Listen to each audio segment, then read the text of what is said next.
Pakita ko yung anong epekto ng ano no, ng grabing init as in dito sa ating province. 45 yung heat index. So mainit na mainit tapos biglang umulan.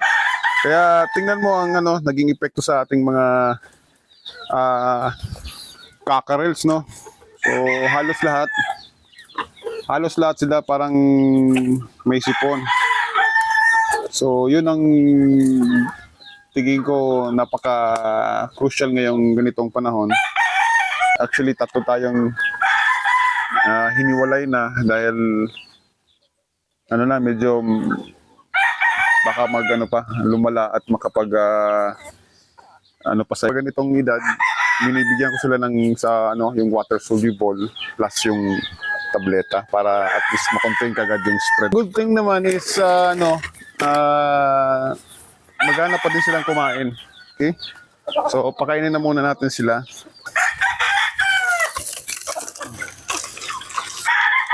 Yan, mahirap talaga buboy sa backyard pag ganitong kasi yung ating mini range area at the same time dito na yung mga nag-share kasi ng tubig, so baka mahawakan yung ating nasa cord. Maliiting space, kailangan pagsama-samahin.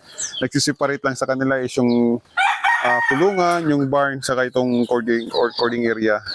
Tapos, at the same time, yun din yung nagiging range natin, mini range area. So ito mga bubos yung ating routine everyday.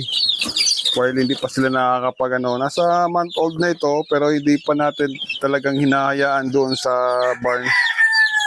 Medyo delikado pa kasi hindi pa nila na di-discover yung pag-akyat. So medyo tasking everyday, pero as a breeder, yun lang siguro yung ating kailangan talagang gawin. So yun. Oops.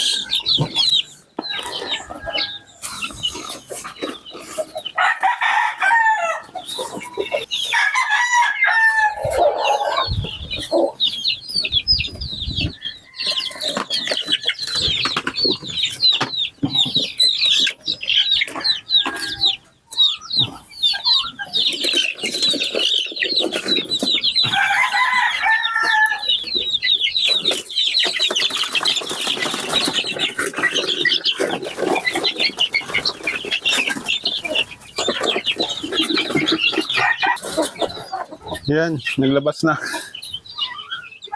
Mas gusto nila yung may damo, kaya lang medyo dry na din yung ating damo. Yung ating grass kasi grabing init. Yan. Ito yung tingin ko yung edad, yung part na medyo mas tasking, and then at the same time medyo financially challenge yung pasisiw pa lang kasi kailangan mo mag-maintain doon sa sa patubig, yung feeding niya usually nag-range yan to 55 yung isang pack nito, no? Tapos may gamot saka may mga immunization kang gagawin. So ito yung pinaka-part tingin ko para sa akin ang medyo financially challenged talaga. Tapos halos dito yung time mo masusubok din yung sipag at tiyaga mo talaga dito, no? Yan, may nakawalang isa. Yan, buksan natin para makabalik. Hey, balik. Yan. Yun, kabalik na. Bali, may naman tayo dito. Kahapon, may nabiktima naman tayo dito ng init. Bali, dito yung yung isa kasi dito. Yan, cord na lang yung naiwan. Patagal na din siya naka-cord yan. Pero nagulat ako kahapon, pagdating ko galing office, wala na siya ng buhay. Siguro mga around 11 in the morning lang yun. Wala na siya, talagang inabot siya ng init. Siguro nag-rotate yung Tinama talaga. Kaya buti na lang hindi yun sa ano, hindi yun sa pinaka mga ano natin dito. Yung mga injury kasi yun eh, yung mga inborn na defect. Bawas konsumo mga buboys.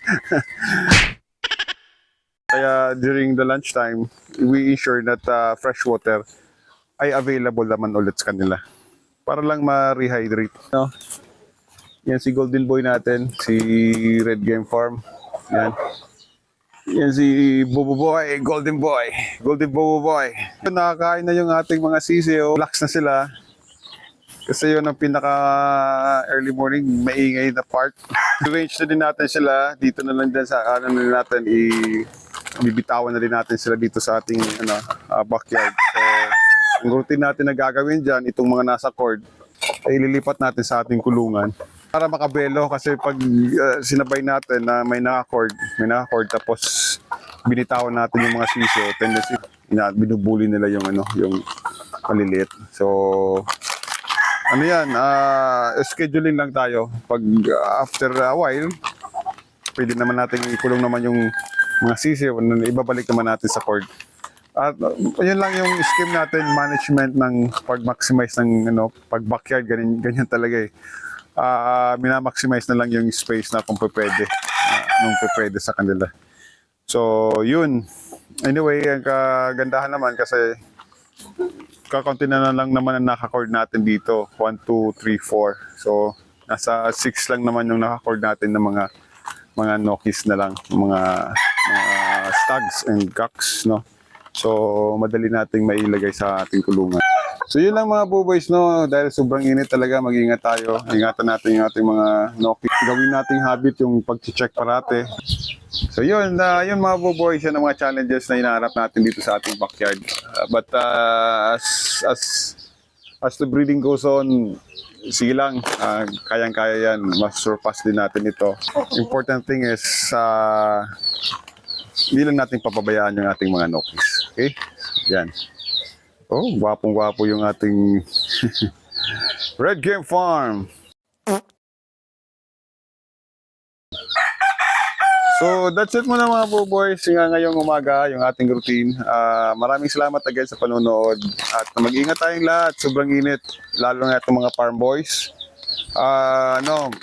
Protection kasi talagang super ang init ngayon. So, that's it mga boys. See you again next video. Bye! Ingat!